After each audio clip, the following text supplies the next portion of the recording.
பொன்னியின் செல்வன் முதல் பாகம் புது வெள்ளம். முதலாவது அத்தியாயம் ஆடித் திருநாள். ஆதி அந்தமில்லாத கால வெள்ளத்தில் கற்பனை ஓடத்தில் ஏறி நம்முடன் சிறிது நேரம் பிரயாணம் செய்யுமாறு நேயர்களை அழைக்கிறோம். வினாடிக்கு 1 நூற்றாண்டு வீதம் எளிதில் கடந்து இன்றைக்கு 982 1950 எழுதியது ஆண்டுகளுக்கு முந்திய காலத்துக்கு செல்வோமாக. 2022 படிக்கின்ற நாம் 1054 வருடத்திற்கு முன்பு காலத்திற்கு செல்வோம் என்று படிக்க வேண்டும்.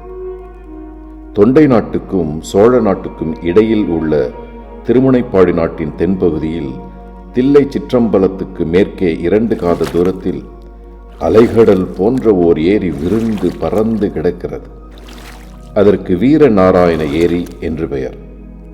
அது தெற்கு வடக்கில் 1.5 காத நீளமும் கிழக்கு மேற்கில் 1/2 காத அகலமும் உள்ளது. காலப்போக்கில் அதன் பெயர் சிதைந்து இந்நாளில் வீராணத்து ஏரி என்ற பெயரில் வழங்கி வருகிறது. வீரநாராயண ஏரி என்று சொல்வது இன்றைக்கு வீராணத்து ஏரி என்ற பெயரில் வழங்கி வருகிறது. ஆடித்திங்கள் 18ஆம் நாள் முன் மாலை நேரத்தில் அலைகடல் போல் விரிந்து பறந்திருந்த வீரநாராயண ஏரிக்கரை மீது ஒரு வாலிப வீரன் குதிரை ஏறி பிரயாணம் செய்து கொண்டிருந்தான்.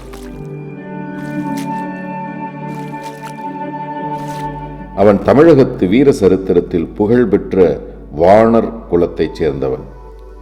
வல்லவரையன் வந்தியத்தேவன் என்பது அவன் பெயர். நெடுந்தூரம் பிரயாணம் செய்து அலுத்து களைத்திருந்த அவனுடைய குதிரை மெல்ல மெல்ல நடந்து சென்று கொண்டிருந்தது. அதை பற்றி அந்த இளம் வீரன் சிறிதும் கவலைப்படவில்லை. அகண்டமான அந்த வீர நாராயண ஏரியின் தோற்றம் அவன் உள்ளத்தை அவ்வளவாக வசீகரித்திருந்தது. ஆடி 18ஆம் பெருக்கன்று சோழ நாட்டு நதிகளிலெல்லாம் வெள்ளம் இருகரையும் தொட்டுக்கொண்டு ஓடுவது வழக்கம். அந்த நதிகளில் இருந்து தண்ணீர் பெறும் ஏரிகளும் பூரணமாக நிரம்பி கரையின் உச்சியை தொட்டுக்கொண்டு அலைமோதிக் கொண்டிருப்பது வழக்கம். வடகாவேரி என்று பக்தர்களாலும் கொள்ளிடம் என்று பொதுமக்களாலும் வழங்கப்பட்ட நதியிலிருந்து வடவாற்றின் வழியாக தண்ணீர் வந்து வீரநாராயண ஏரியில் பாய்ந்து அதை ஒரு பொங்கு கடலாக ஆக்கியிருந்தது.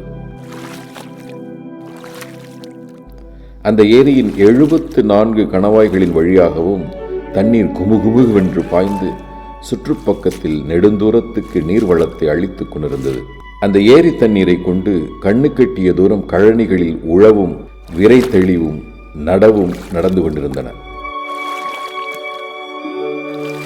உழுது கொண்டிருந்த குடியானவர்களும் நடவு நட்டு கொண்டிருந்த குடியானவ பெண்களும் இனிய இசைகளில் குதூகூலமாக அங்கங்கே பாடிக்கொண்டிருந்தார்கள். இதையெல்லாம் கேட்டுக்கொண்டு வந்தியத்தேவன் களைத்திருந்த குதிரையை விரட்டாமல் மெதுவாகவே போய்கொண்டிருந்தான். ஏரிக்கரை மீது ஏறியதிலிருந்து அந்த ஏரிக்கு 74 கணவாய்கள் உண்டு என்று சொல்லப்படுவது உண்மைதானா என்று அறிந்து கொள்ளும் நோக்கத்துடன் அவன் கணவாய்களை எண்ணிக்கொண்டே வந்தான். ஏறக்குறைய 1.5 காத தூரம் அவன் அந்த மாபெரும் ஏரிக்கரையோடு வந்த பிறகு 70 கணவாய்களை எண்ணியிருந்தான். ஆஹா, இது எவ்வளவு பிரம்மாண்டமான ஏரி! எத்தனை நீளம், எத்தனை அகலம்! தொண்டை நாட்டில் பல்லவ பேரரசர்களின் காலத்தில் அமைத்த ஏரிகளையெல்லாம் இந்த ஏரிக்கு முன்னால் சிறிய குளம் குட்டைகள் என்றே சொல்லத் தோன்றும் அல்லவா? வடகாவேரியில் வீணாக சென்று கடலில் விழும் தண்ணீரை பயன்படுத்துவதற்காக மதுரை கொண்ட பராந்தகனின் புதல்வர் இளவரசர் ராஜாதித்தர் இந்த கடல் போன்ற ஏரியை அமைக்க வேண்டும் என்று எண்ணினாரே, எண்ணி அதை செயலிலும் நிறைவேற்றினாரே. அவர் எப்பேற்பட்ட அறிவாளியாக இருந்திருக்க வேண்டும்! வீர புருஷத்திலேதான் அவருக்கு இணை வேறு யார்? தக்கோலத்தில் நடந்த போரில் தாமே முன்னணியில் யானை மீது ஏறிச் சென்று போராடினார் அல்லவா? போராடி பகைவர்களின் வேலை மார்பிலை தாங்கிக் கொண்டு உயிர் நீத்தார் அல்லவா? அதனால் யானை மேல் துஞ்சிய தேவர் என பெயர் பெற்று வீர சொர்க்கம் அடைந்தார் அல்லவா? இந்த சோழ குலத்து மன்னர்களே அதிசயமானவர்கள்தான். அவர்கள் வீரத்தில் எப்படியோ அப்படியே அறத்திலும் மிக்கவர்கள். அறத்தில் எப்படியோ அப்படியே தெய்வ பக்தியிலும் சிறந்தவர்கள். இப்படியெல்லாம் எண்ணிக்கொண்டு வீரநாராயண ஏரிக்கரையின் தென்கோடிக்கு வந்தியத்தேவன் வந்து சேர்ந்தான். அங்கே வடகாவிரியிலிருந்து பிரிந்து வந்த வடவாறு ஏரியில் வந்து சேரும் காட்சியை கண்டான். ஏரிக்கரையிலிருந்து சிறிது தூரம் வரையில் ஏரியின் உட்புறம் படுகையாக அமைந்திருந்தது.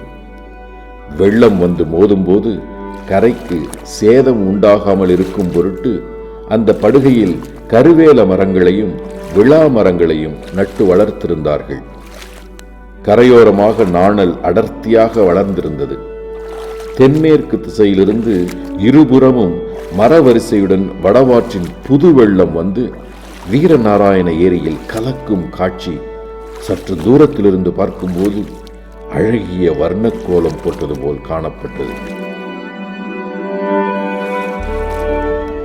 அந்த மனோகரமான தோற்றத்தின் இனிமையையும் குதூகூலத்தையும் அதிகப்படுத்தும்படியான இன்னும் சில காட்சிகளை வந்தியத்தேவன் அங்கே கண்டான். அன்று 18ஆம் பெருக்கு திருநாள் அல்லவா? பக்கத்து கிராமங்களிலிருந்து தந்த நிற தென்னங்குருத்துகளால் சப்பரங்கள் கட்டி இழுத்து கொண்டு கும்பல் கும்பலாக மக்கள் அங்கே வந்து கொண்டிருந்தார்கள். ஆண்களும் பெண்களும் குழந்தைகளும் புதிய ஆடைகள் அணிந்து விதவிதமான அலங்காரங்கள் செய்து கொண்டு வந்திருந்தார்கள். பெண்களின் கூந்தல்களை தாழம்பு, செவந்திப்பூ, மல்லிகை, முல்லை, இருவாட்சி, செண்பகம் முதலிய மலர்கள் கொத்து கொத்தாய் அலங்கரித்தன. கூட்டாஞ்சோறும் சித்திரான்னமும் எடுத்துக்கொண்டு பலர் குடும்பம் குடும்பமாக வந்திருந்தார்கள். சிலர் ஏரிக்கரையில் தண்ணீர் ஓரமாக நின்று கொண்டு சித்திரான்னம் முதலியவற்றை கமுகு மட்டைகளில் போட்டுக்கொண்டு உண்டார்கள். இன்னும் சில தைரியசாலிகள் சிறிது தூரம் தண்ணீரில் நடந்து சென்று வடவாற்றங்கரையை அடைந்து அங்கு நின்றபடி சாப்பிட்டார்கள். குழந்தைகள் சிலர் சாப்பிட்ட கமுகு மட்டைகளை கணவாய்களின் ஓரமாய் எறிய அந்த மட்டைகள் கணவாய்களின் வழியாக ஏரிக்கரைக்கு வெளியே விழுந்தடித்து ஓடி வருவதைக் கண்டு கைகொட்டி சிரித்தார்கள். ஆடவர்களில் சில வம்புக்காரர்கள் தங்கள் காதலிகளின் கூந்தல்களில் சூடியிருந்த மலர்களை அவர்கள் அறியாமல் எடுத்து கணவாய் ஓரத்தில் விட்டு ஏரிக்கரைக்கு மறுபக்கத்தில் அவை ஓடி வருவதைக் கண்டு மகிழ்ந்தார்கள். இதையெல்லாம் பார்த்து கொண்டு சிறிது நேரம் வல்லவரையன் அங்கேயே நின்று கொண்டிருந்தான்.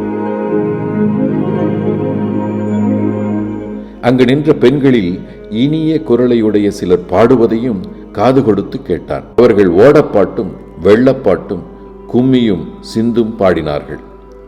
வடவாறு பொங்கி வருது வந்து பாருங்கள் பள்ளியரே, வெள்ளாறு விரைந்து வருது வேடிக்கை பாருங்கள் தோழியரே, காவேரி புரண்டு வருது காண வாருங்கள் பாங்கியரே என்பன போன்ற வெள்ளப்பாட்டுக்கள் வந்தியத்தேவன் செவிகளில் இன்ப வெள்ளமாக பாய்ந்தன. வேறு சிலர் சோழகுல மன்னர்களின் வீரப்புகழை கூறும் பாடல்களை பாடினார்கள். 32 போர்களில் ஈடுபட்டு உடம்பில் 96 காயங்களை ஆபரணங்களாக பூண்டிருந்த விஜயாலய சோழனின் வீரத்தை சில பெண்கள் பாடினார்கள். அவனுடைய மகன் ஆதித்த சோழனுடைய வீரத்தை போற்றி அவன் காவேரி நதி உற்பத்தியாகும் இடத்திலிருந்து கடலில் சேரும் இடம் வரையில் 64 சிவாலயங்கள் எடுப்பித்ததை ஒரு பெண் அழகிய பாட்டாக பாடினாள். ஆதித்தனுடைய மகன் பராந்தக சோழ மகாராஜன் பாண்டியர்களையும் பல்லவர்களையும் சேரர்களையும் வென்று ஈழத்துக்கு படையனுப்பி வெற்றி கொடி நாட்டிய மெய்கீர்த்தியை இன்னொரு பெண் உற்சாகம் ததும்ப பாடினாள். ஒவ்வொருத்தையும் பாடியபோது அவளை சுற்றிலும் பலர் நின்று கேட்டார்கள். அவ்வப்போது ஆ ஆ என்று கோஷித்து தங்கள் மகிழ்ச்சியை தெரிவித்துக் கொண்டார்கள். குதிரை மீது இருந்தபடியே அவர்களுடைய பாடல்களை கேட்டுக்கொண்டிருந்த வந்தியத்தேவனை ஒரு மூதாட்டி கவனித்தாள். தம்பி, வெகு தூரம் வந்தாய் போலிருக்கிறது, மிகவும் களைத்திருக்கிறாய்.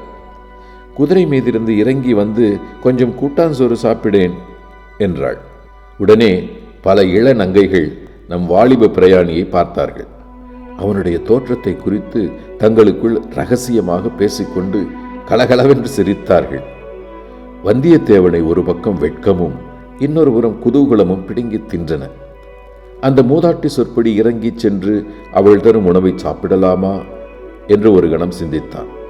அப்படி சென்றால் அங்கே நின்ற இளமங்கைமார்கள் பலரும் அவனை சூழ்ந்து கொண்டு பரிகசித்து சிரிப்பார்கள் என்பது நிச்சயம். அதனால் என்ன, அத்தனை அழகிய பெண்களை ஒரே இடத்தில் காண்பது சுலபமான காரியமா? அவர்கள் தன்னை பரிகசித்து சிரித்தாலும் அந்த ஒலி தேவகானமாகவே இருக்கும். வந்தியத்தேவனின் யவ்வன கண்களுக்கு அந்த ஏரிக்கரையில் நின்ற நங்கைகள் எல்லோரும் ரம்பைகளாகவும் மேனகைகளாகவுமே தோன்றினார்கள்.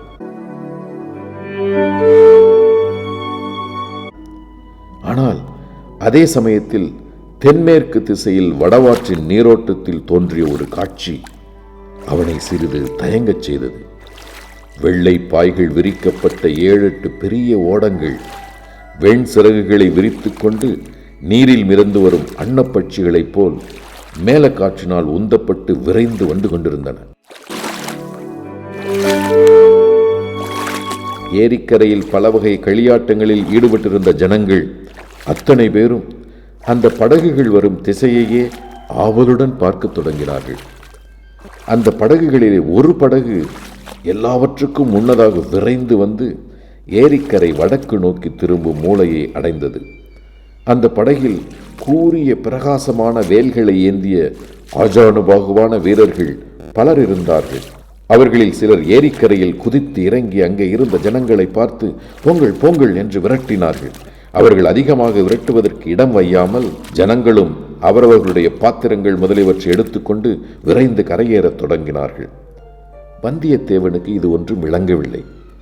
இந்த வீரர்கள் யார்? பின்னால் வரும் பாய் விரித்த படகுகளில் யார் வருகிறார்கள்? எங்கிருந்து வருகிறார்கள்?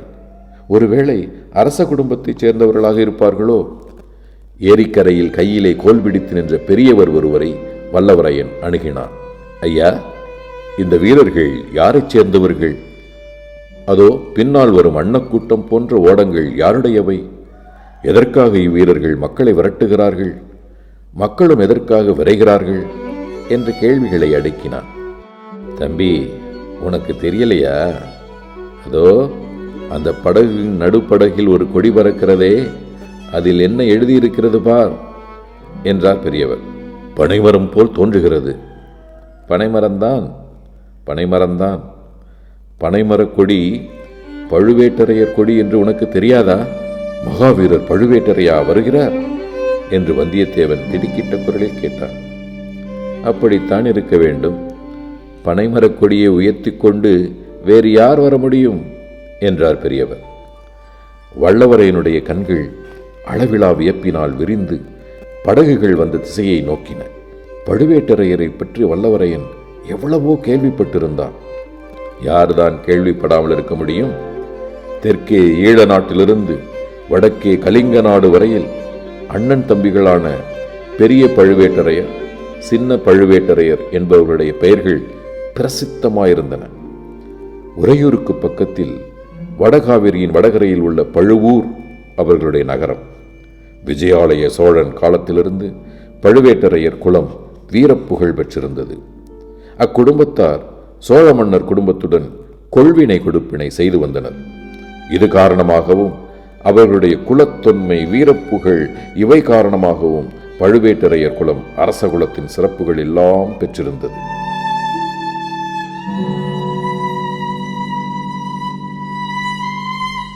தனியாக கொடி போட்டுக் கொள்ளும் உரிமையும் அக்குலத்துக்கு உண்டு. இப்பொழுதுள்ள பழுவேட்டரையர் இருவரில் மூத்தவர் 24 போர்களில் ஈடுபட்டவர். அவருடைய காலத்தில் அவருக்கு இணையான வீரர் சோழ நாட்டில் யாரும் இல்லை என்று புகழ் பெற்றவர்.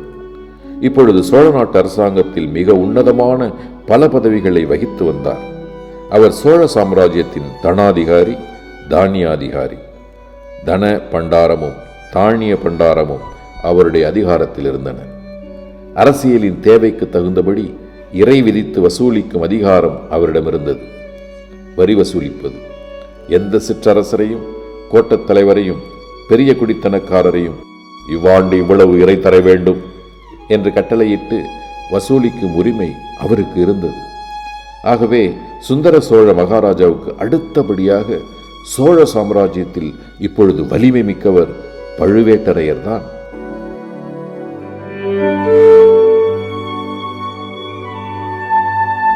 அத்தகைய மகாவீரரும் அளவிலா வலிமையும் அதிகாரமும் படைத்தவருமான பெரிய பழுவேட்டரையரை பார்க்க வேண்டும் என்ற ஆவல் வந்தியத்தேவனுடைய உள்ளத்தில் பொங்கியது. ஆனால் அதே சமயத்தில் காஞ்சி நகரின் புதிய பொன் மாளிகையில் இளவரசர் ஆதித்த கரிகாலர் தன்னிடம் அந்தரங்கமாக சொன்ன செய்தி அவனுக்கு நினைவு வந்தது. வந்தியத்தேவா, நீ சுத்த வீரன் என்பதை நன்கு அறிவேன்.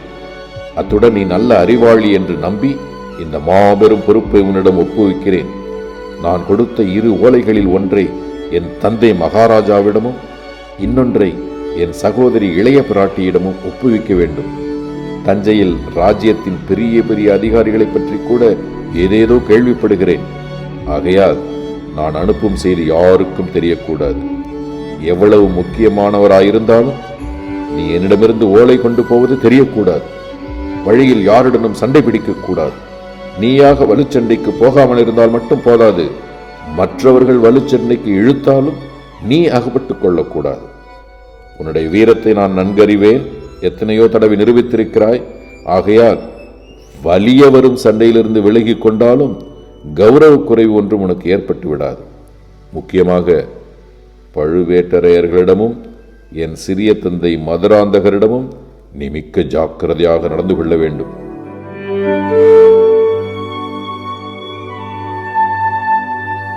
சோழ சாம்ராஜ்யத்தின் பட்டத்துக்குரிய இளவரசரும் வடதிசை சைனியத்தின் மாதண்ட நாயகருமான ஆதித்த கரிகாலர் இவ்விதம் சொல்லியிருந்தார். மேலும் வந்தியத்தேவன் நடந்து கொள்ள வேண்டிய விதங்களை பற்றியும் படித்து படித்து கூறியிருந்தார். இவையெல்லாம் நினைவு வரவே பழுவேட்டரையை பார்க்க வேண்டும் என்ற ஆவலை வல்லவரையன் அடுக்கிக் கொண்டார்.